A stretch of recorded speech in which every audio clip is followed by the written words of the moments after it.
Femme africaine, aînée de toutes les femmes que l'on retrouve dans diverses sociétés à travers la planète, a sensiblement perdu sa place de déesse pour occuper celle de la servante, ce qui est à plaindre. Déesse, non seulement parce qu'elle a occupé la terre des hommes il y a plus de 100 000 ans avant de voir naître une autre race, mais encore parce que la première à être élevée en dignité, c'est encore cette femme africaine.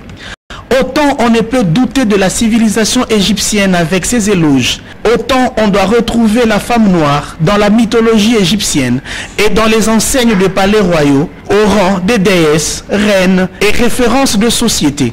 Et même la reine de Saba comme référence de la beauté, réalité jusque-là inchangée.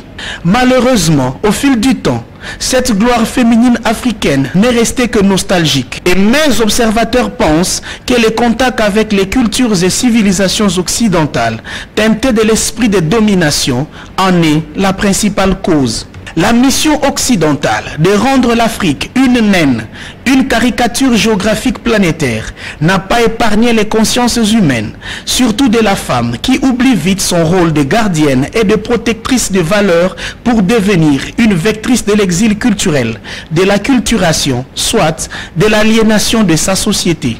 Par elle, l'Afrique a perdu ses cheveux, ses ongles, ses cils, ses noms, sa spiritualité, ses énergies vitales, bref, son sens ou sa dignité. La médecine préventive qui s'appliquait dans nos cuisines ont cédé la place à celle curative, commerciale, nous obligeant donc à dépendre des trouvailles étrangères, car la femme s'est donnée au luxe des emballages, plutôt qu'à ce que la nature lui a offert sans condition. La dot n'a plus besoin de la tradition. Elle devient un fonds de commerce. L'effort n'est plus féminin, alors que nos mamans connaissaient la pêche, l'élevage, la conservation et que sais-je. Ne doit-on pas reconnaître la femme comme responsable des dérapages sociétal actuels? Si, c'est permis, car c'est elle qui est la matrice de l'éducation de la société. Ne dit-on pas qu'éduquer une femme, c'est éduquer une société? Une femme répondra certes, et donc, c'est possible de récupérer la situation, d'inverser la tendance, de redresser la pente.